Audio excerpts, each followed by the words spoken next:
So if the biblical tradition aligns with history, then Nimrod must have been a Sumerian king, and he must have belonged to the house of Uruk, who ruled in Sumer in the period after the deluge.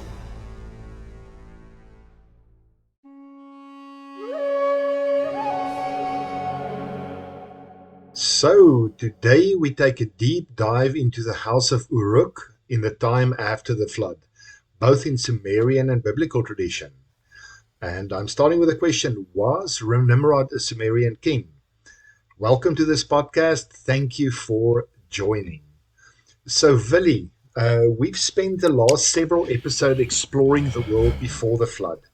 As we move into the post-flood period, why is this era so important to understanding the continuing story of the Nephilim? Yes, Levi. Yeah, so the story of the Nephilim is a fascinating one that we are seriously considering in every aspect from A to Z on this channel. So what we find in the book of Genesis in chapter 6, verse 4, is we read that the Nephilim were on the earth in the days before as well as after the deluge. So we have now in great detail discussed the time before the deluge, before the great flood. But according to the Bible, the Nephilim were also on the earth in the time after the deluge. Now we do find later on in the book of Numbers, in chapter 13, that the Israelite spies actually observed the Nephilim in the land of Canaan. Yes, So they encounter these giant clans like the Anakim, the Rephaim, Emim, Zumzum. Yeah, and that's the only other place where we find the name Nephilim in direct reference to the Nephilim in the Bible. So it's only Genesis 6 and then also again in Numbers. So they were definitely on earth after the deluge. And the great question is, the difficult question to answer is, how did it happen that they actually survived the flood?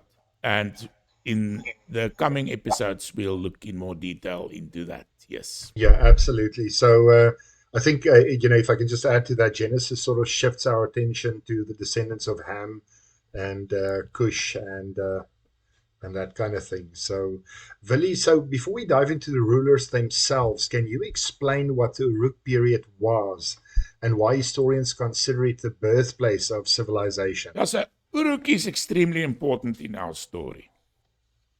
So in this land of Sumer, which is Shinar, called Shinar in the Bible, that's where the Tower of Babel had been located. So that's the world that we expect Nimrod, where he would have lived. Now, in ancient Sumerian archaeology, we do find that there's a period before the deluge, the Great Flood, that we call the Ubaid period. Yes. And then we find the flood layer of about 3 meters discovered by Sir Woolley in the ruins of the city of Ur, the city of Abraham. And also at others, this was the same layer was also discovered at other cities, for example, Eridu, Uruk, and also at other places. So that was an enormous deluge flood that overran the totality of the Mesopotamian world.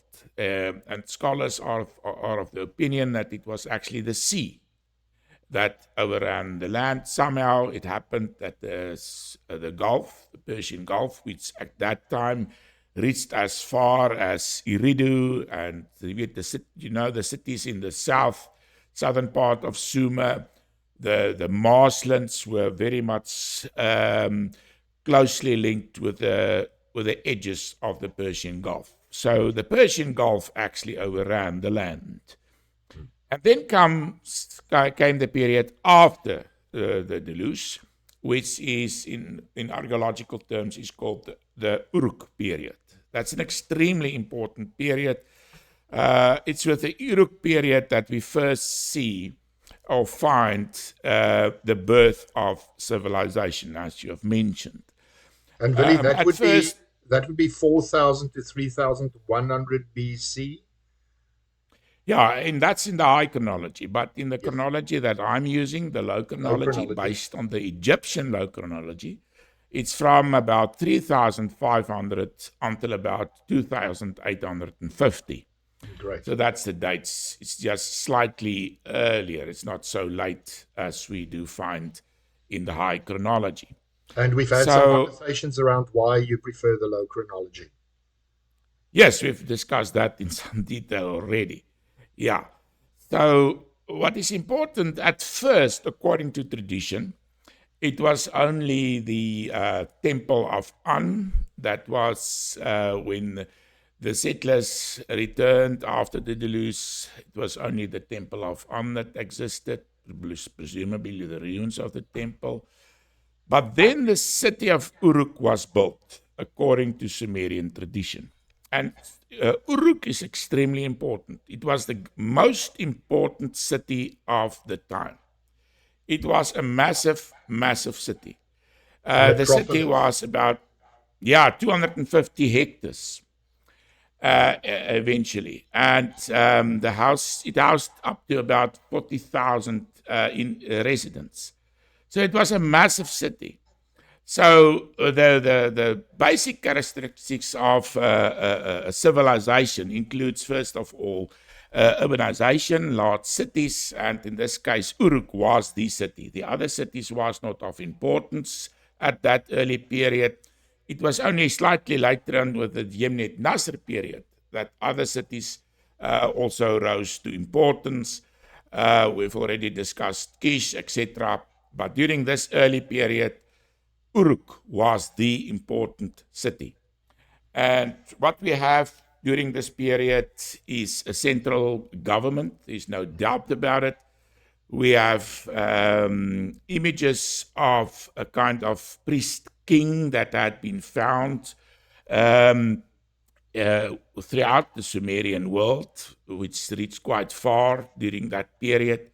We have monumental architecture. We have the ziggurat of Anu was built towards the end of the Uruk period. We also have the Inanna precinct. We have the Cone Temple. We have the White Temple. There was a massive building project towards the end of the Uruk period. What we also find is they had surplus of grain production, according to tradition, and they produced enough grain to export towards the northern lands of Arata. And the most important, maybe not the most important, but very extremely important in my opinion, is the discovery of writing, of phonetic writing. So at first, towards the end of the Uruk period, we find a kind of pictographic writing for the purposes of accounting, etc. So you have a massive administrative system throughout the great Uruk world. But later on, towards the end of the Uruk period, that developed into true phonetic writing. The first time ever in the world's history that true phonetic writing came into being. That was towards the end of the Uruk period. That's about 3000 BC when that happened, not before that time. And so what we find also during that period is a professions list from the Uruk period, listing all sorts of professions under at first we find the priest king and then all sorts of administrators, nobles, craftsmen. And what is interesting in my mind is no doubt that the caste system did exist at that time in Uruk. We, for example, find in the Gilgamesh epic that Uruk is divided, the city of Uruk is divided into 4 parts, which aligns with the caste system. So on the one hand, we had the ruler, the priest king, and the warriors. On the other hand, we had the priests. Then we also had the farmers, especially date farming was very important, and the craftsmen. So it was a complex society that evolved for the first time in ancient Sumer, with Uruk, the one great city. and it was an extremely important phase in world history. Yes. It's absolutely incredible to think that, in that period, we see our first true cities. We saw, as you mentioned, organized government, monumental temples, writing, accounting systems, large scale trade, and specialized labor. And Yes. I mean, it's a modern civilization. Yeah, and towards the end of the period, we find what we call the Uruk expansion. The Uruk cultural sphere expanded up deep into the mountains, especially towards Arata. That was the land in the north, beyond the Zagros Mountains. We read in the epics of these great kings how the servant of Enmerkar, for example, traveled through the mountain ranges to the north towards the land of Arata, and he mentions the Lulubi people living in those mountains, and we know that the Lulubi did live and resided in the Zagros Mountains, and beyond that they came to the land of Arata, which corresponds with the biblical land of Ararat. And their influence stretched as far as Egypt. We find of the cones typical of the Mesopotamian of the Uruk of the cone temple. Some of these cones were found in the northern part of Egypt, and the priest king image of him was also discovered engraving in southern Egypt, both in the pre-dynastic period. So if we align the Egyptian and the Uruk periods, we'll find that the Uruk period would end about, let's say, 70, maybe 70 years before the beginning of the dynastic period in Egypt. So it was slightly earlier. But the Uruk period, especially the period of the Uruk expansion, at that time we find great military professional armies coming into existence. It was a very, very important period in world history. Yeah. So, Willie, if I break, it's sort of not break part, if I look at the archaeology versus the Bible, can I say that archaeology actually documents the rise of the civilization and the Bible actually looks at the spiritual significance behind them? Would that be the right way to approach it? Yeah, so what we find in the biblical description is exactly, according to the Bible, what happened in the time after the deluge in the land of Shinar. That was when the Tower of Babel was built, when the great kings, especially from the house of Ham, ruled Cush and his dynasty, Nimrod. They ruled in the land of Sumer. So there's no doubt that when we correlate biblical tradition with what we find in terms of Sumerian archaeology, these two should align if the biblical tradition is to be trusted, which I believe and which we will discuss in this program. So there's a clear analogy, not only analogy, a correspondence between the biblical tradition, the period after the great flood in the land of Sumer, and what we found on the ground in the land of Sumer in the period after the deluge. Yes. So that flows into my next question. The Bible tells us that Nimrod's kingdom included Erech or Uruk. And why is that connection so significant when we do compare the biblical account with Sumerian history? What we have found so far is that Uruk was the only important city during that period. It was extremely important. It was the city after the Uruk, which the Uruk period was named. The Uruk was very, very important. Now, according to the Bible, Nimrod ruled the city of Uruk. That means he must have belonged to the ruling dynasty of Uruk. And if he belonged to the ruling dynasty of Uruk, according to Sumerian tradition, there was only one great ruling dynasty. It's the first dynasty of Uruk. that ruled during that period after the deluge. That's the period of the great heroic kings of the Uruk period. So if the biblical tradition aligns with history, as I believe, then Nimrod must have been a Sumerian king, and he must have belonged to the house of Uruk, the ruling dynasty of Uruk, who ruled in Sumer in the period after the deluge. And on top of that, the architect of the first post-flood empire. Yeah, he had a great kingdom, exactly according to the Bible.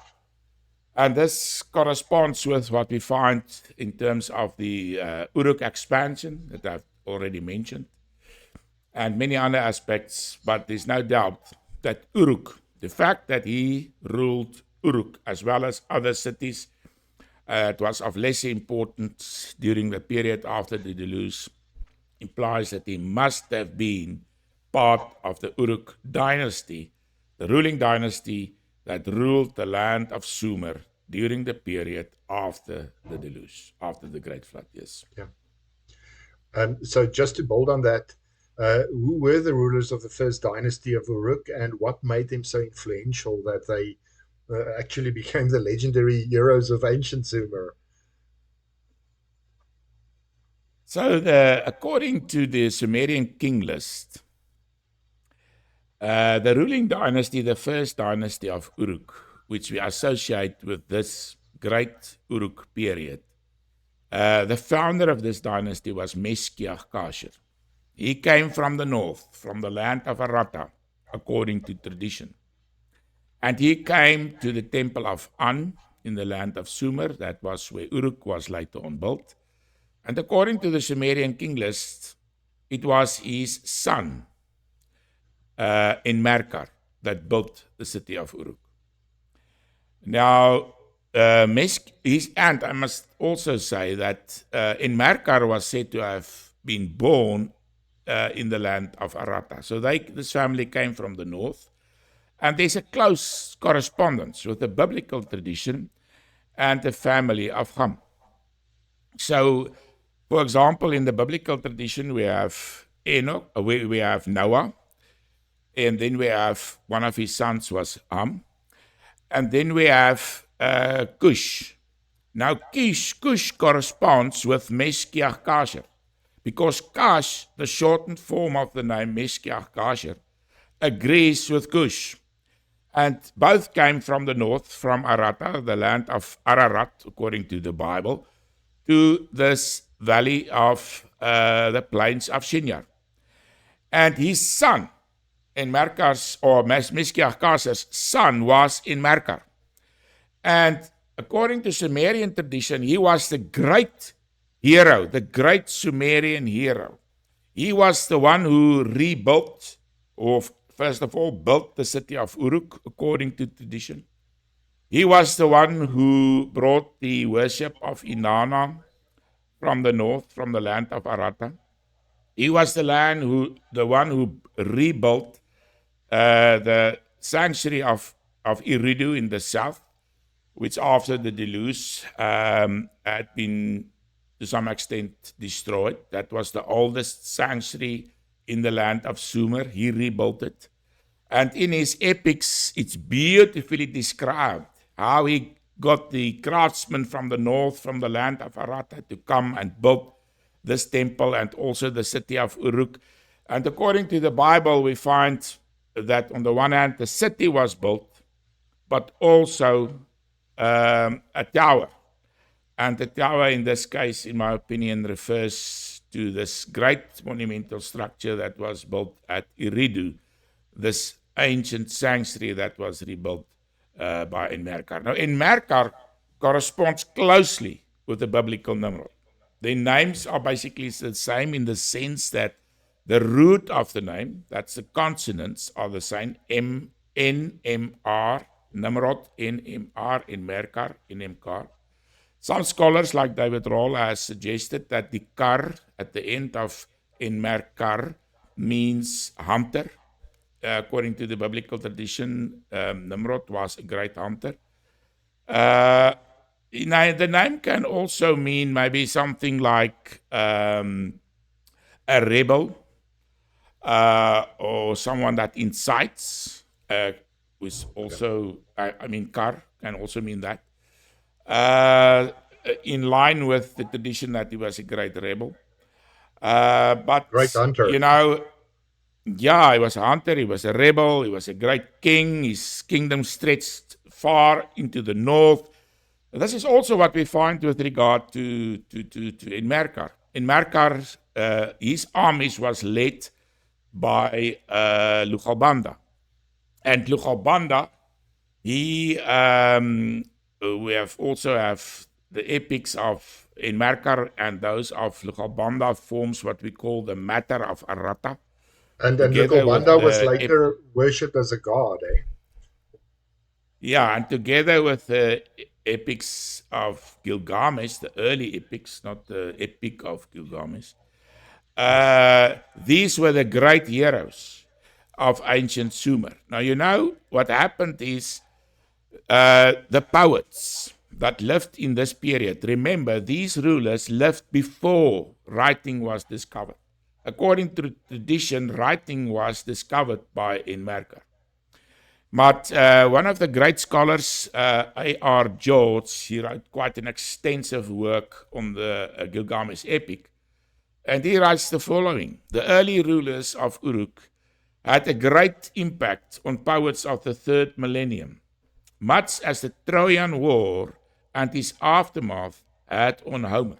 So he compares this great epic tradition of the great Sumerian rulers of the Uruk period with the tales that was told in Greece after the Trojan War. He continues, the reign of Enmerkar, Lugalbanda, and Gilgamesh entered legend as the heroic age of Sumer. One can imagine that court minstrels and storytellers began to compose oral lays of ancient Uruk soon after the lifetimes of these heroes. So, this is the great epic tradition of these great rulers of the Uruk period. And the greatness of their rule and their persons corresponds with what we find in the monumental architecture at Uruk during the Uruk period.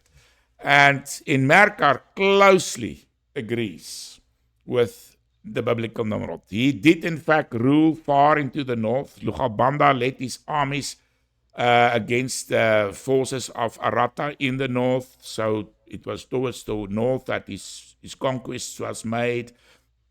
And he was a great ruler. And so in my mind, there's no doubt that Enmerkar, the Sumerian Enmerkar, agrees with the biblical Nimrod, which means that Nimrod was actually a Sumerian king, Sumerian ruler in the period after the deluge. Yeah, so if one takes biblical tradition and Sumerian tradition, we bring these two together, there can be no doubt that Enmerkar was definitely, in my opinion, none other than Nimrod, and in every aspect, his rule corresponds with that of Nimrod. Yes. So Willie, if you look at Meshkiach, Kasher, Enmerkar, Lugalbanda, Dumuzi, and even, Gilgamesh as well, they all claim to have possessed divine ancestry. Would you like to just in one line or two just expand a bit on that? Yeah, so we'll come back in the next episode to discuss the Nephilim and the extent to which this dynasty believed themselves to have been descended from the gods in great detail. So this is one of the earmarks of this first dynasty of Uruk, is that they believe themselves to have been scions of the gods. So they were, in biblical terms, then Nephilim. And we'll come back and discuss this in great detail. I can mention, as far as Sumerian tradition is concerned, just to give a sort of short overview, we have the Uruk period, And then after the Great Uruk period, in the Yemnet Nasr period, it was just a short period afterwards, but very much still in the same vein as the Uruk period. And then we had the early dynastic period. It's divided into three periods, three dynastic periods. And then their rule, the Sumerian rule, was interrupted by the Akkadians. Because remember, the Semites, the Akkadians were Semites, just like the biblical Israelites. And they also lived in the land from the earliest of times. And at that point, they took control of the land and erected the first world empire. And then after that, we have the Earthly period. And that was the period of the Sumerian Renaissance. And that's about 2000 BC. That was when these stories that were retold by the poets from the earliest of times was first written down and handed down to us in written form. And that's how we are able to read these stories. And the king list was also in the present form, the one that the well-known king list was also composed most likely in the beginning of the Earthly period, and also in the subsequent Eastern Larse period. Some editing was done to this text. That's the time of Abraham. So this is a short overview.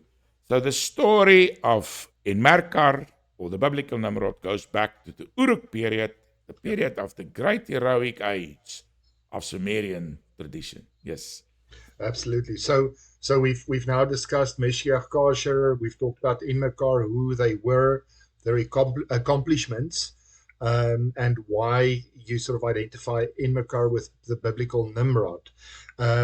So my sort of last and final question is that how can you connect these individuals with both the earthly and the divine realms? Looking at the tradition and looking at the Bible as well. Yeah, so what we will do is in the next episode, I will continue to show that the House of Uruk, also other members of the family of Nimrod, correspond with members of the family, the first dynasty of Uruk. It's actually much more extensive, the research that I've done on this, and I'll unpack it in more detail.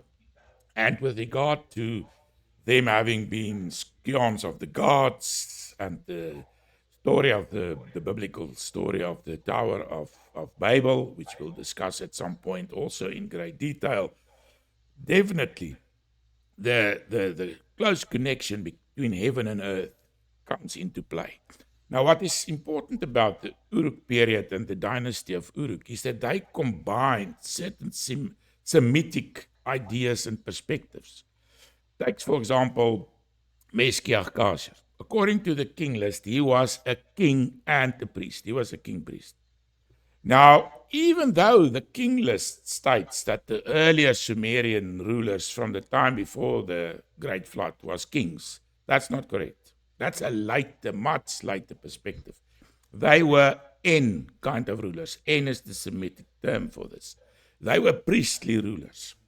The first king was actually a person that we've discussed in great detail already. That's Etana, which corresponds with the biblical Enoch. And he was the first king, warrior ruler, a warrior leader. And he was from the city of Kish to the north.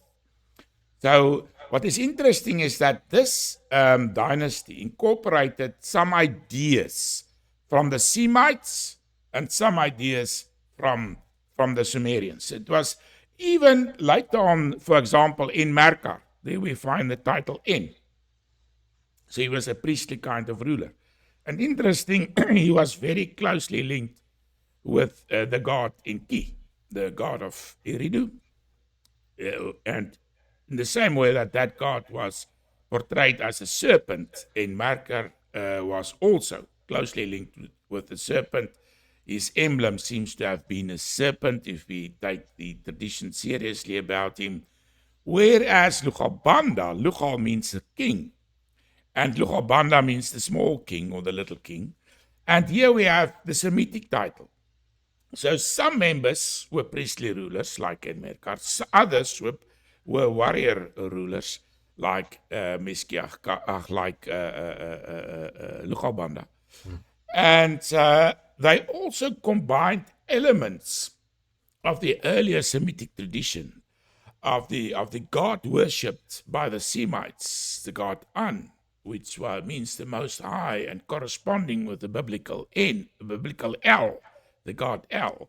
And they combined that with elements of the Eridu tradition, especially the goddess Ki, the earth, heaven and earth. They combined these in their theology, and we'll come back. So this is where heaven and earth and the birth of the gods on earth, it played an extremely important role in the theology of this dynasty of Uruk.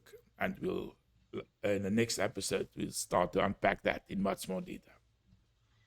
Great, absolutely fascinating. Thanks for laying a bit of a historical foundation when it comes to Uruk Valley. And as you've already mentioned, in our next episode, we'll examine the claims of divine ancestry and ask whether these traditions preserve the memories of the Nephilim after the flood. So that should be really, really interesting. Before we sort of finish up, I do have a question for our followers. Many ancient cultures claimed that their earliest kings descended from the gods. Do you guys think these stories were simply myths created to give kings authority, or could they preserve memories or real events and extraordinary people from humanity's earliest history? Please send us your answers or comments. We really love to read them, and we might discuss them in a following episode. And again, thank you for liking us, thank you for following us, and thank you for forwarding these episodes to friends and people that might be interested. Any final comment, Willie? No. After the deluge, we come closer and closer to the historical periods, and we have much more information than from the earlier periods before the deluge. So it's fascinating to explore and unpack this. Yeah. Excellent. Thank you very much. And I'll see you on the next one. My pleasure.